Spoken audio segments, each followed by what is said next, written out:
नमस्कार दोस्तों, स्वागत है आपका आज के मुख्य समाचारों में। यहां पर आपको देखने को मिलेंगे आज की तमाम बड़ी खबरें मुख्य समाचार ब्रेकिंग न्यूज अपडेट्स के रूप में। चलिए दोस्तों, जान लेते हैं आज की पहली बड़ी खबर। यूपी में सपा कांग्रेस में गठबंधन। सपा ने कांग्रेस को 11 सीटें दी। अखिलेश बोले इंडिया और पीडीए इतिहास बदल देगी। जी हां दोस्तों, उत्तर प्रदेश में आखिरकार सपा और कांग्रेस के बीच गठबंधन हो गया है। प्रदेश में 11 सीटों पर कांग्रेस लोकसभा चुनाव लड़ेगी। अखिलेश ने खुद ट्वीट कर इसकी जानकारी दी। उन्होंने लिखा कि कांग्रेस के साथ 11 मजबूत सीटों से हमारे सौहार्दपूर्ण गठबंधन की अच्छी शुरुआत हो रही है। यह सिलसिला जीत के समीकरण के साथ और आगे बढ़ेगा। उन्होंने लिखा कि इंडिया की टीम और पीडीए की रणनीति इतिहास बदल देगी। इससे पहले सपा और रालोद में 7 सीटों पर गठबंधन हुआ था, यानी कि अब यूपी में इंडिया गठबंधन में सपा, कांग्रेस और रालोद के बीच सीटों पर सहमति बन गई है। यूपी कांग्रेस अध्यक्ष अजय राय ने कहा कि अखिलेश के ट्वीट पर केंद्रीय नेतृत्व को फैसला लेना है। फिलहाल दोनों पार्टियों के बीच सकारात्मक और अच्छे माहौल में बातचीत चल रही है। इसके बाद दोस्तों अगली बड़ी खबर, जहां प्रधानमंत्री मोदी वहां हम, मांझी की दो टूक। लालू और राहुल गांधी को लगा बड़ा झटका।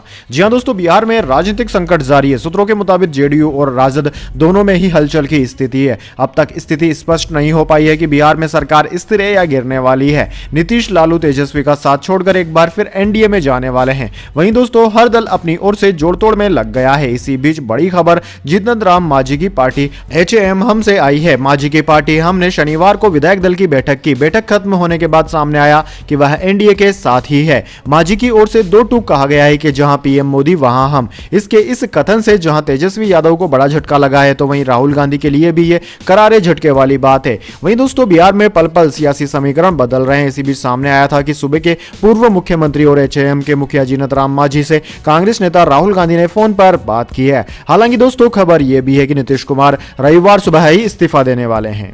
इसके बाद दोस्तों अगली बड़ी खबर, हेमंत सोरेन को ईडी ने भेजा नया समन। नहीं होंगे पेश तो खुद टीम के साथ पहुंचेगी एजेंसी। जी हां दोस्तों, परिवर्तन निर्देशालय ने कथित भूमि घोटाले से जुड़ी मनी लॉन्ड्रिंग मामले में पूछताछ के लिए झारखंड के मुख्यमंत्री हेमंत सोरेन को एक फ्रेश समन भेजा है। सीएम से 29 या 31 जनवरी को पेश होने को कहा गया है। अगर वह पेश नहीं होंगे तो खुद ईडी की टीम उनसे पूछताछ के लिए पहुंचेगी। सीएम से आखिरी पूछताछ के लिए भी ईडी की टीम को उनके आवास पर जाना पड़ा था। सूत्रों ने गुरुवार को बताया कि इससे पहले 25 जनवरी को झारखंड के मुख्यमंत्री हेमंत सोरेन ने परिवर्तन निर्देशालय द्वारा उन्हें जारी किए गए समन का जवाब दिया था। मुख्यमंत्री ने कहा कि उन्हें एजेंसी का पत्र मिला है और उचित समय पर वह इसका जवाब देंगे। ईडी ने 13 जनवरी को सोरेन को नवा समन जारी किया था और उनसे मामले में 27 से 31 जनवरी के बीच पूछताछ के लिए पेश होने के लिए कहा था। इसके बाद दोस्तों अगली बड़ी खबर, खड़गे ने ममता बनर्जी को लेटर लिखा। बंगाल में न्याय यात्रा को सुरक्षित रास्ता देने की मांग की। कहा शरारती तत्व बाधा बन सकते हैं।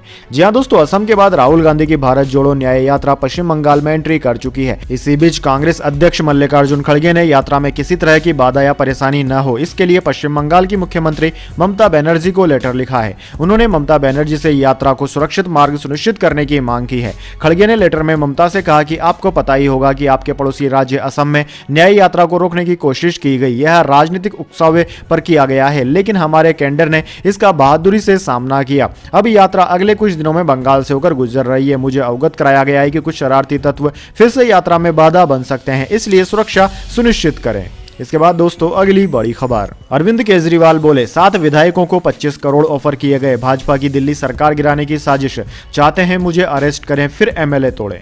जी हां दोस्तों, दिल्ली के मुख्यमंत्री अरविंद केजरीवाल ने भाजपा पर दिल्ली की आम आदमी पार्टी सरकार को गिराने की कोशिश करने का आरोप लगाया। केजरीवाल ने सोशल मीडिया पर पोस्ट कर कहा कि भाजपा के एक नेता ने पिछले दिनों दिल्ली के 7 MLAs को संपर्क कर कहा कि कुछ दिन बाद केजरीवाल को गिरफ्तार कर लेंगे, उसके बाद MLAs को तोड़ेंगे। केजरीवाल के मुताबिक भाजपा ने 7 विधायकों को कहा है कि 21 MLA से बात हो गई है, बाकी विधायकों से भी बात कर रहे हैं। उसके बाद दिल्ली में आम आदमी पार्टी की सरकार गिरा देंगे। आप भी आ जाओ, 25 करोड़ रुपए देंगे और भाजपा की टिकट से चुनाव लड़वा देंगे। केजरीवाल ने यह भी कहा कि भाजपा का दावा है कि उन्होंने हमारे 21 विधायकों से बात की है, लेकिन हमारी जानकारी के मुताबिक उन्होंने सिर्फ 7 विधायकों से बात की है और सभी 7 विधायकों ने भाजपा का ऑफर ठुकरा दिया है। केजरीवाल ने दावा किया कि भाजपा नेता की इस बातचीत को रिकॉर्ड कर लिया गया है। इसके बाद दोस्तों अगली बड़ी खबर, जीएसटी ज्वाइंट कमिश्नर के साथ 1 करोड़ की ठगी, शेयर मार्केट में इन्वेस्टमेंट के नाम पर बनाया शिकार।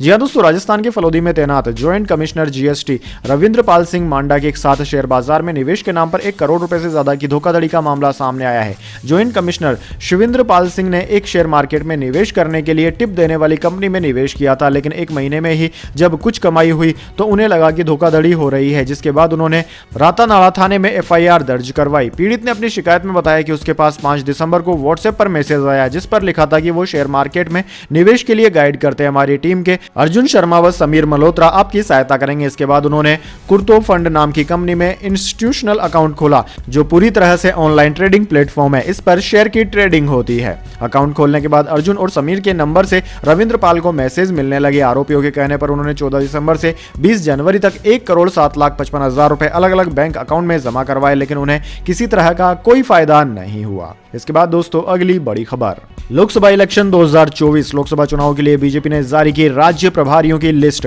जय पांडा को दिया बड़ा जिम्मा। जी हां दोस्तों, भारतीय जनता पार्टी ने आगामी लोकसभा चुनाव के लिए शनिवार को प्रदेश प्रभारियों और सह प्रभारियों के नाम जारी कर दिए। बीजेपी के राष्ट्रीय उपाध्यक्ष और प्रवक्ता बैजयंत जय पांडा को उत्तर प्रदेश राज्य का प्रभारी नियुक्त किया गया है। इसी बीच पूर्व केंद्रीय मंत्री प्रकाश जावड़ेकर को दक्षिण राज्य केरल का प्रभारी नियुक्त किया गया है। बीजेपी ने अप्रैल मई में होने वाले चुनावों के लिए चुनावी बिगुल फूंकते हुए 2 दिन पहले अपना अभियान, थीम सॉन्ग और वीडियो तभी तो सब मोदी को चुनते हैं लॉन्च किया था। इसके बाद दोस्तों अगली बड़ी खबर, एनुअल एनसीसी पीएम रैली में 24 देशों के कैंडिडेट्स। प्रधानमंत्री मोदी ने ली सलामी, बोले गणतंत्र दिवस पर दुनिया को दिखाया हमारी बेटियां हर क्षेत्र में आगे है। जी हां दोस्तों, पीएम नरेंद्र मोदी ने शनिवार को एनुअल एनसीसी पीएम रैली में परेड की सलामी ली। इस मौके पर संबोधित करते हुए मोदी ने कहा कि इस साल देश 75वां गणतंत्र दिवस मना रहा है।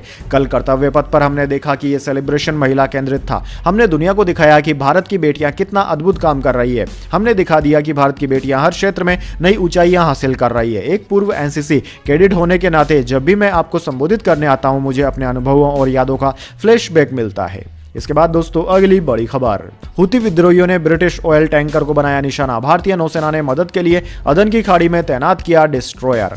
जी हां दोस्तों, भारतीय नौसेना ने शनिवार को कहा कि उसने 26 जनवरी की रात British oil tanker MV Marlin Luanda से एक डिस्ट्रेस कॉल यानी कि संकट का संकेत मिलने के जवाब में अदन की खाड़ी में अपने guided missile destroyer INS Visakhapatnam को तैनात किया है। टैंकर लुआंडा में चालक दल के 22 भारतीय और एक बांग्लादेशी सदस्य सवार हैं। इसके बाद दोस्तों अगली बड़ी खबर, land for job case, Rabri, Misa और हेमा को समन। दिल्ली के रावज एवेन्यू कोर्ट ने सभी को 9 फरवरी को पेश होने को कहा।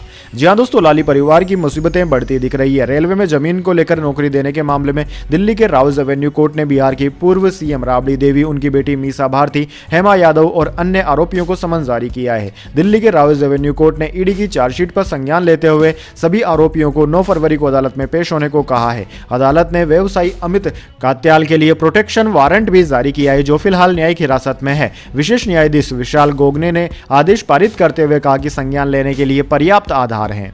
इसके बाद दोस्तों अगली बड़ी खबर, पाकिस्तान बोला भारत ने देश में घुसकर मारे अपने वांटेड अपराधी। कहा UNSC देशों के सामने मुद्दा उठाएंगे, हमारे पास ठोस सबूत है। जी हां दोस्तों, पाकिस्तान के विदेश सचिव साइरस काजी ने कहा है कि वो भारत के खिलाफ UNSC के सदस्य देशों के साथ बातचीत करेंगे। दरअसल पाकिस्तान ने गुरुवार को भारत पर उनके 2 नागरिकों की हत्या का आरोप लगाया। Pakistani media the express Tribune के मुताबिक काजी ने कहा कि भारत उन पाकिस्तानियों को टारगेट कर रहा है जो उनके देश में वांटेड है। काजी ने आगे कहा कि हम यह मुद्दा अमेरिका कनाडा के सामने भी उठाएंगे। दरअसल पिछले कुछ महीनों के अंदर कनाडा ने खालिस्तानी आतंकी निज्जर की हत्या और अमेरिका ने आतंकी पन्नू की हत्या की कोशिश के पीछे भारत के एजेंट का हाथ होने का दावा किया था। दोनों ही मामलों में फिलहाल जांच चल रही है।